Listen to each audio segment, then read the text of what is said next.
I could go on for quite some time about the productions that Scott has written, produced. You may have seen The Informant, Contagion, Side Effects, Born, Oceans, and I'm very, very pleased to have him here with us today, and he will be with us on some of the other science storytelling seminars to talk about his perspectives on science storytelling. Before I give the microphone to him, I will say that he has a distinction of having been so true to science in the story that was told about Contagion that one of the advisors to the film, who was at Columbia, was active in establishing a scholarship for students studying emerging infectious diseases. That's in the name of Scott Burns and his director. So, Scott, please.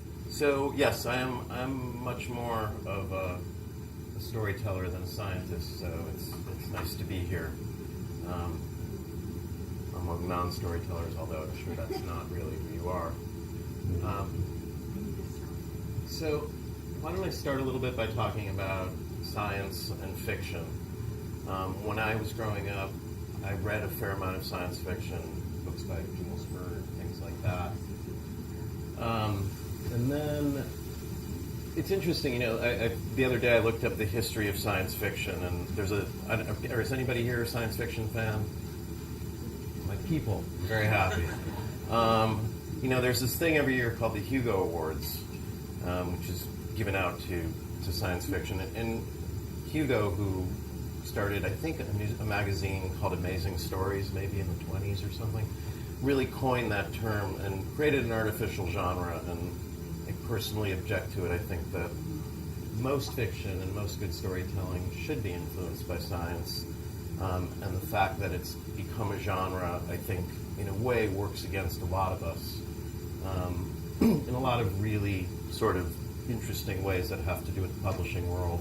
And even the world that I come from, Hollywood, sort of has a disrespect for science fiction just because it's genre fiction and it lives in a different part of the bookstore. If you've ever been to a bookstore, I guess we don't really go there anymore. I do. A couple of years ago, I was on a board at Sundance for the Sloan Foundation, and they give an award to a movie that used science better than any other story or any other movie that year.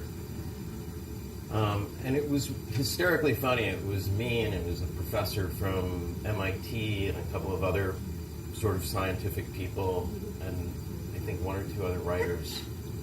And the movie was a movie called Another Earth. Do you guys know this movie with Britt Marling? And we would have these conversations. In the movie, there's another planet Earth that has appeared about where the moon normally is. And there's these two Earths, and clearly that can't happen. And we would have lots of conversations about gravity. And it brings up a point that's really important to me, and I'll get to it because I'm going to show you guys some clips from some movies, because I always liked it when people showed me pictures. So, the interesting thing that when I started doing storytelling that involved science, the early movies that I did, I realized that science, in a sense, provided a writer with a surprise. And the third act of a movie, and just to give you guys a little quick screenwriting lesson, I'll save you guys like the $10,000 you would pay for a seminar for a weekend. A movie has three parts.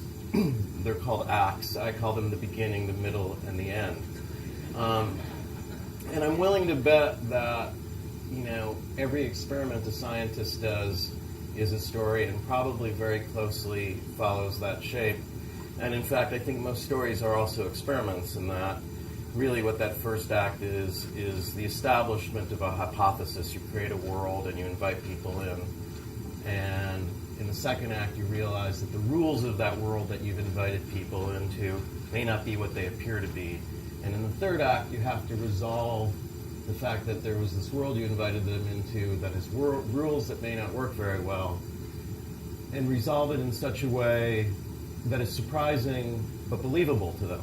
And believability becomes really important. And so whenever I've done a movie, as opposed to, and I'm not knocking anybody else's movie, but like I would have a hard time writing Iron Man because people don't fly around in big suits like that, although I understand there's jetpack technology, I think actually developed by someone maybe at Stanford that I heard about the other day. But for me, what I've always told the scientists that I've worked with is I want to know what's possible. I don't want to, as we would say in the business, jump the shark. So tell me what's possible. Tell me what can happen. And it becomes a really interesting exchange because sometimes, like in the case of Contagion, I had written a scene where a survivor's blood becomes a hot product on a black market. And someone shows up, and the scene didn't make the movie, but there was a character who showed up at Matt Damon's house realizing that he was resistant, and his client wanted to buy some of Matt's blood. And we got rid of it, and it was really interesting to me to see 2 weeks ago that story appear surrounding Ebola, along with pretty much every other thing that happened in our movie, sadly, and talking about, whoever was talking about advertising, you know, the tagline for Contagion was "Nothing spreads like fear," and I think that that's really the epidemic that this country is going to face. I really don't think I've worked with a lot of the people who are involved at CDC, and the fear part of this, and if you even watch the way the news is covering it, you know, it's sort of, again, this failure in storytelling, and that if we get the information out correctly, a lot of the fear would go away. But I can pretty much talk about public health for hours, and I don't know that that's what Martha wants me to do, but I'll show you some clips from that movie as well. The other thing that I was going to say is science is a great tool to me as a writer because of the surprising nature of outcomes. I was on a panel in New York last year, and I can't remember the name of the neuroscientist who was with me, and I wish I could. But he gave me the greatest tool that an advertising person or a screenwriter could ever have, which was there's a study that actually shows your brain turns off the moment someone utters a cliche. Because it has other stuff to do. It's a very busy organ, and and correct me if I'm wrong, but it was really fascinating to me because as a storyteller, it makes sense. It's why we're grabbed by unexpected endings.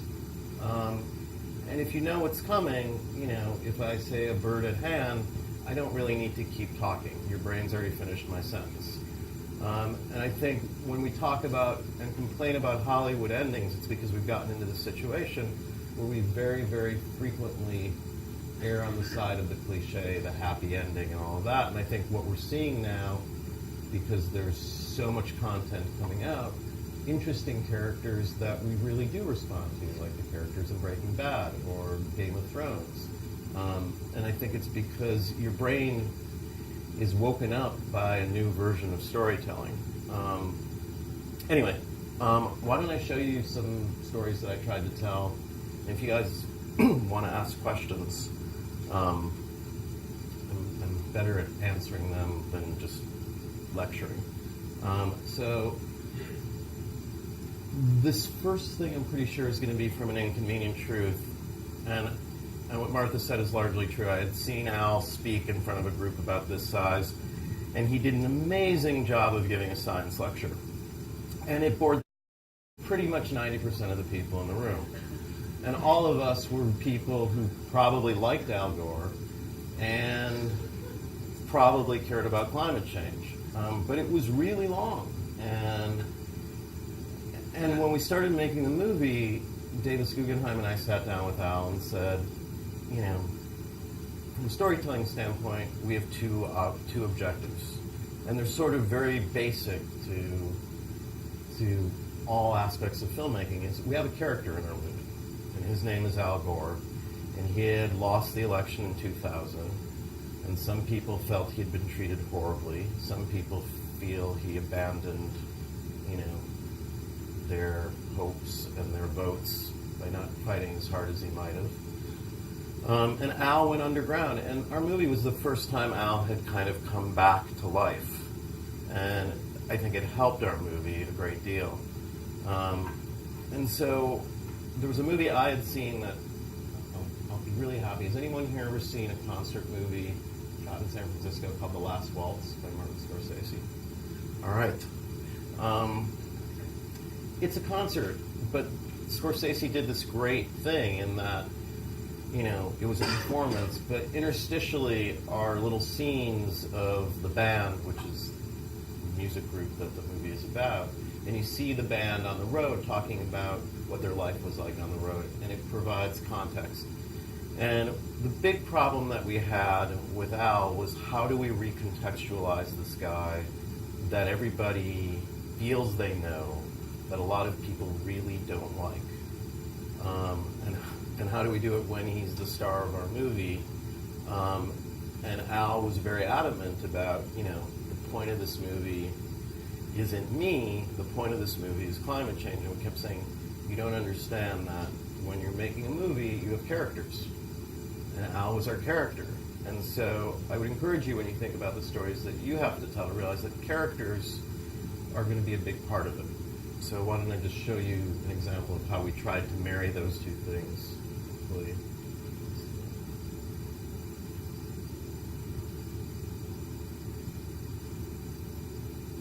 And compare it to 1,000 years of CO2, you can see how closely they fit together.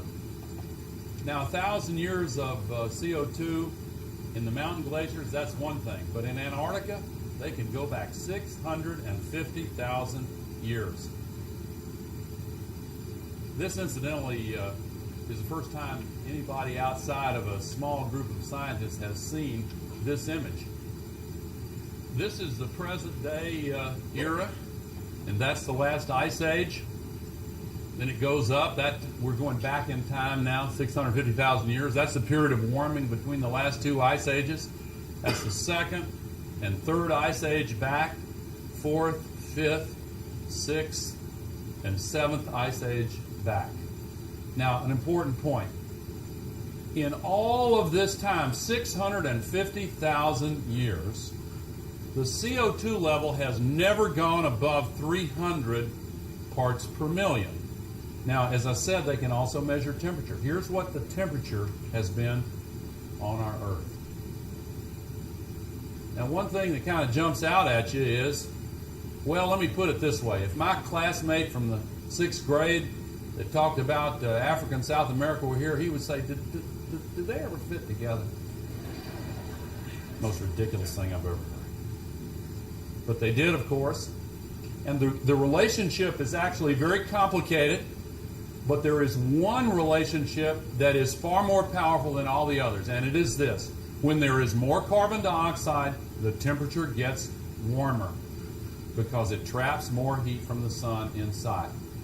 In the parts of the United States that contain the modern cities of Cleveland, Detroit, New York, in the northern tier, this is the difference between a nice day and having a mile of ice over your head. Keep that in mind when you look at this fact. Carbon dioxide, having never gone above 300 parts per million, here is where CO2 is now. Way above where it's ever been as far back as this record will measure. Now, if you'll bear with me, I want to really emphasize this point. The crew here has tried to teach me how to use this contraption here, so if I don't kill myself, I'll...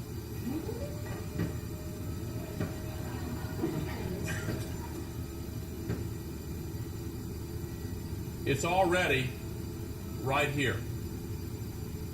Look how far above the natural cycle this is, and we've done that. But ladies and gentlemen, in the next 50 years, really in less than 50 years, it's going to continue to go up. When some of these children who are here are my age, here's what it's going to be in less than 50 years.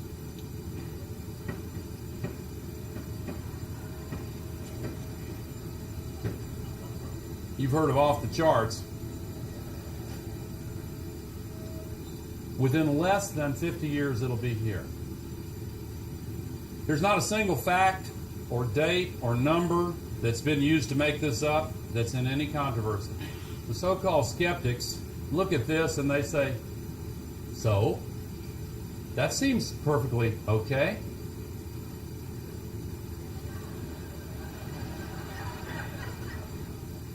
Well, again, if on the temperature side, if this much on the cold side is a mile of ice over our heads, what would that much on the warm side be?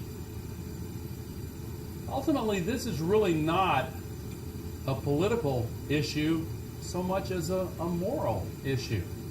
If we allow that to happen, it is deeply unethical. I had such faith in our democratic system, our self-government. I actually thought and believed that the story would be compelling enough to cause a real sea change in the way that Congress reacted to that issue. I thought they would be startled too. And they weren't. The struggles, the victories that aren't really victories, the defeats that aren't really defeats, they can serve to magnify the significance of some trivial step forward, exaggerate the seeming importance of some massive setback. April 3rd, 1989. My son pulled loose from my hand and chased his friend across the street. He was 6 years old. The machine was breathing for him. We were possibly going to lose him.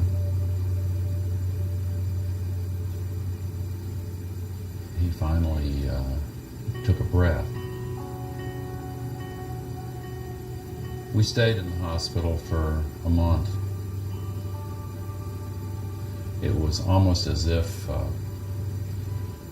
you could look at that calendar and just go, and everything just flew off. It's trivial, insignificant. He was so brave. He was such a brave guy. Just turned my whole world. Anyway, I'm going to stop there just because time limit. But the goal here again was get a guy that we knew, that people knew. We all felt that that hockey stick graph, as we called it, was the best, clearest thing to show people that climate change was real. And then we felt right after that we needed to change Al. We needed to show people that Al was somebody who had a kid.